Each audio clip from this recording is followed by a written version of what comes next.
So I think we're okay to get started.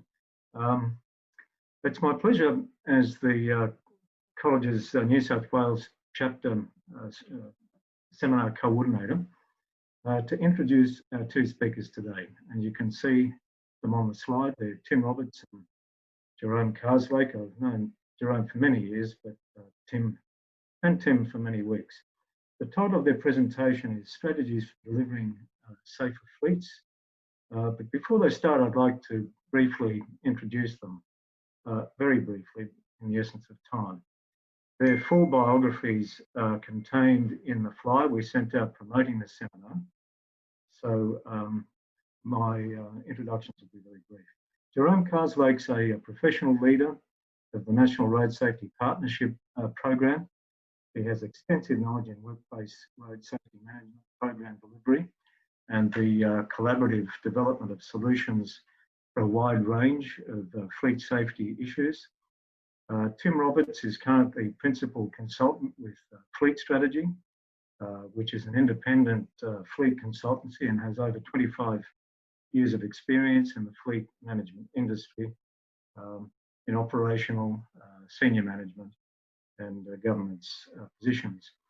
And so Tim and Jerome together bring with them a wealth of knowledge, expertise and experience in the area. And on top of that, as you can see from the slide, they're two really nice guys. And so we're especially grateful to both of them for agreeing to speak today. And thank you guys. So at this stage, I'll hand over to them. But just before I do, just a reminder, please make sure for anyone who's just come on in that if you want to shoot me questions, shoot them to me during the presentation. And please make sure your microphones and webcams are turned off during the presentation. So I'm hoping that was under 5 minutes. And on that note, Jerome and Tim, please present your presentation and take control. Thank you.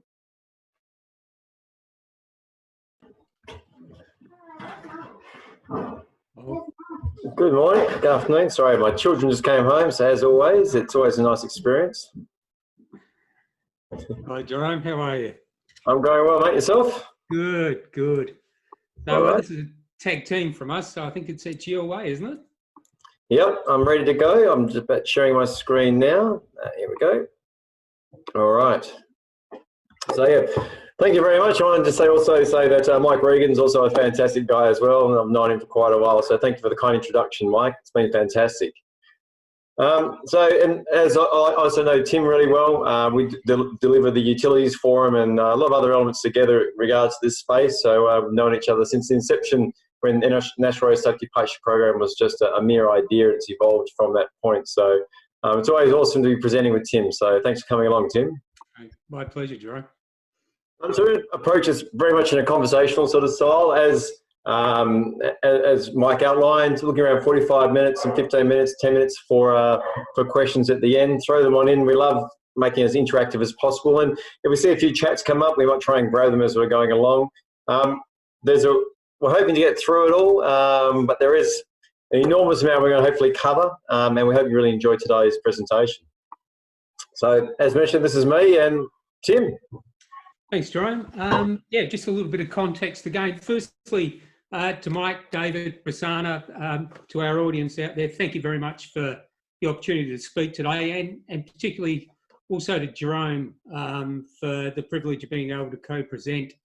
As Jerome said, we have known each other since actually before the NRSPP, going back to Jerome's NTC days. And just to put some context, I guess, which will fall into place for the rest of the presentation here, my background is actually commercial fleet management, and that's where I started. And as part of a portfolio that we had, we did a lot of work with state government agencies and the like. And the aspects of fleet management that we were dealing with state government, for instance, was probably far more sophisticated than the general marketplace. It wasn't about moving metal. It wasn't about providing finance. It was really about providing the best mobile workplace environment. So someday, many, many years ago, close to a couple of decades ago, Jerome and I had a couple of conversations, and our relationship has gone on since then. And I'd just like to say, in terms of strategy, what we're doing today is actually a demonstration of one of the key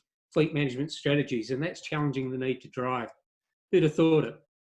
This is something that we've all become very accustomed to over the last few months, and it's becoming a bigger part of it. I remember having a conversation only at the end of last year and the beginning of this year with a state government department on the East Coast, and we were looking at initiatives, and one of the initiatives that we came up with was challenging the need to drive. And the reason for that was that they wanted to reduce their exposure on the road, and one of the ways they wanted to do that was by minimising the use. And we thought if we put a 10% reduction in the kilometres driven, that would be a really bullish target for us to achieve. And I had to ring them up a couple of months later and apologise for not putting pandemic in their initiatives and their strategy and their plans. So you never know what's going to happen out there. Anyway. True. Sorry, Jerome, go. Oh, no, I agree. I think COVID shows how adaptable we can be. I think the transport space is one which is really going to see how do we change things from this to make it a new norm as we go forward. So I think this is where we sort of touch on, look at where we're going at now for our whole presentation. Yeah, we do. And the evolution, I think, fleet management and fleets are really evolutionary, not revolutionary under normal circumstances. But the evolution has to become more and more sophisticated, and developing strategies with fleets is something that's really important. There's no doubt anybody that operates a vehicle or moves people or goods or services around needs a strategy of some description. And amongst our audience today, Jerome, there'll be a lot of variation in that. Every solution is different, but I'd probably start with having a look at asking 4 key questions. And those questions are why? Why mobility must be managed in the workplace, and why have mobility in that workplace. The question of what fleet standards are applied and what fleet standards would aspire to.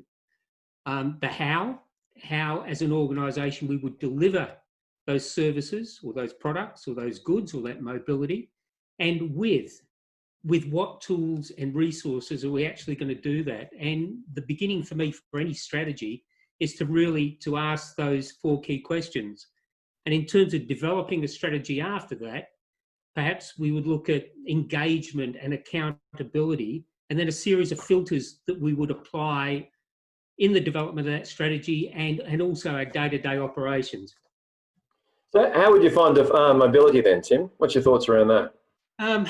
Look, there's a lot of ways you could actually write a physical description, but it's the capacity to move people or products or services throughout the community.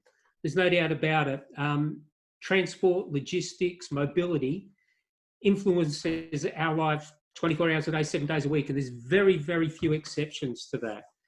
And I would say also, in looking at that mobility, a worker has the right to a safe workplace, and an employer has the obligation to provide that safe working environment for them again. I mean, we know that driving is one of the greatest, if not the greatest hazard that workers face in their day-to-day activities.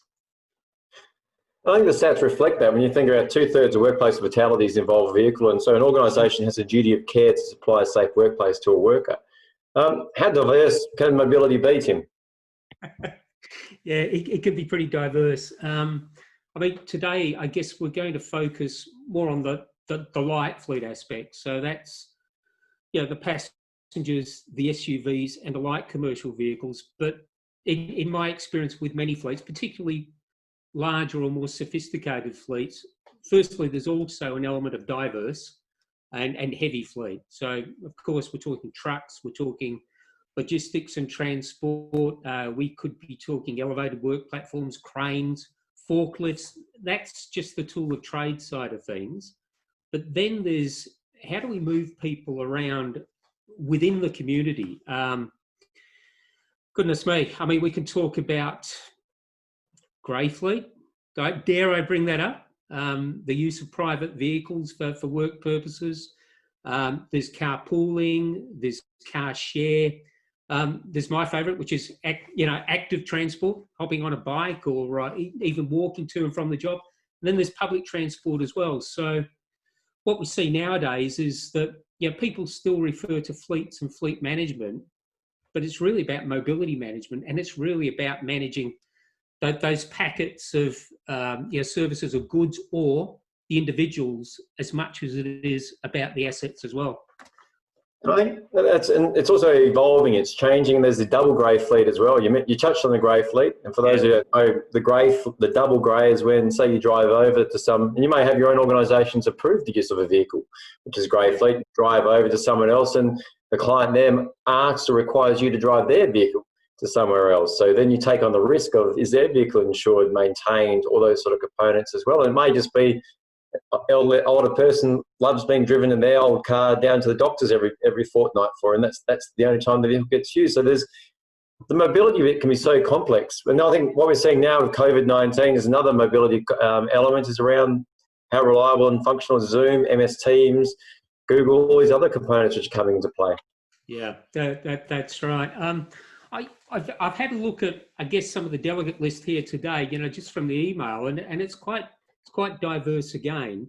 And I'm pretty certain that most people would have a good feel for what grey fleet is. But do you just want to expand a little bit about that concept of grey fleet? Because I can recall, again, nearly 20 years ago, discovering a tool of trade fleet that we managed with 500 or 600 vehicles as a standard fleet, and then a representative of the Office of Road Safety in WA and a consultant at the time came into the office and said, "You've got a little bit of a problem with that fleet." And I said, "Well, what's that?" And they said, "Well, you've got a fleet of 500 or 600 vehicles, but there's over 1,000 vehicles which are regularly used as a grey fleet, and that's private vehicles being used for work purposes." I know you've done a lot of work in that area, Jerome.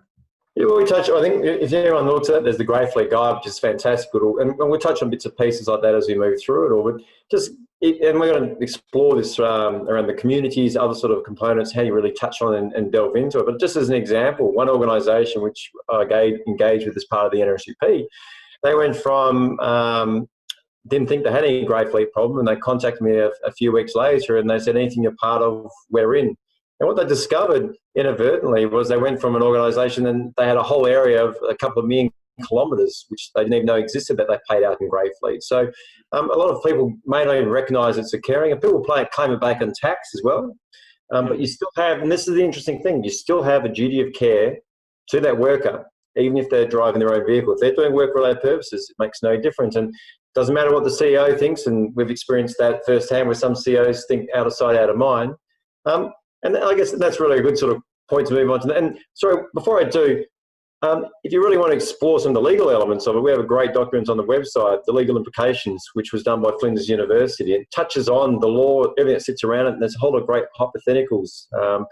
But the reason you do it, you want the real why behind it is you want to focus on the well-being, the service delivery, productivity, efficiency, staff retention, all these other elements are all combined around why you should manage and provide a safe workplace when your workers get on the road. So what should be at the heart of your organisation's mobile strategy, Tim? The way that I try to look at it, I try to apply a series of filters that deliver solutions for the entire organisation. And we are going to touch on accountability and also engagement a little later. But I guess there's 4 suggestions, and they're just suggestions for a strategy, but I'll put them in context and frame them in a moment. And that is that what we should be looking at is the delivery of the safest mobile working environment. And we're going to talk sort of pretty much about that the whole way through.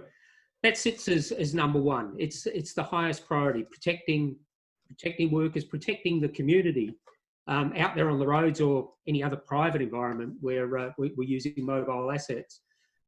Second to that is ensuring that they're operationally suitable and fit for purpose. It comes without saying that if the vehicle isn't suitable, then it shouldn't be used anyway. So it always kicks back into that safety piece. The third part of any strategy is obviously that they're optimised and efficient, and this comes to meeting the financial requirements of any organisation, because there are always these influencers that are going to come in and take that clinical, technical solution and try to steer that as well. And for good reasons. I mean, there are limitations with operations and what's required. It's not necessarily the cheapest option, which is the most suitable option. But there again, you've obviously got the financial imperatives of government departments, private organisations, and anybody else, even SMEs out there, and not to be left out or forgotten, and simply because it's the next step in there, is that transition to a sustainable fleet as well. Being green is good for business, and again, we'll maybe touch on that a little bit. The best business solutions, the safest business solutions, are quite often the most efficient ones, and therefore there is a dividend going back in that. And the way that I put that in context, I like to apply a series of filters, which I call C's, SEAS, and that's safe, effective, affordable, and sustainable. So in developing a strategy, we're asking these questions why first, and you've pretty well covered that in terms of the CORs, the well-being, the need to deliver a service, and the what is the standards that are required that we aspire to.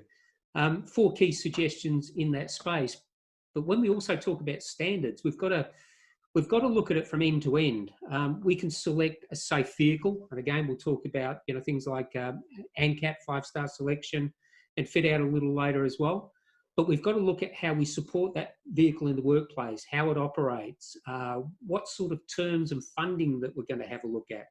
And that's really important as well, because the term of a vehicle determines how quickly we can refresh the fleet, and how quickly we refresh the fleet determines how quickly we can refresh the car parks out in the marketplace. So just those financial considerations are really important.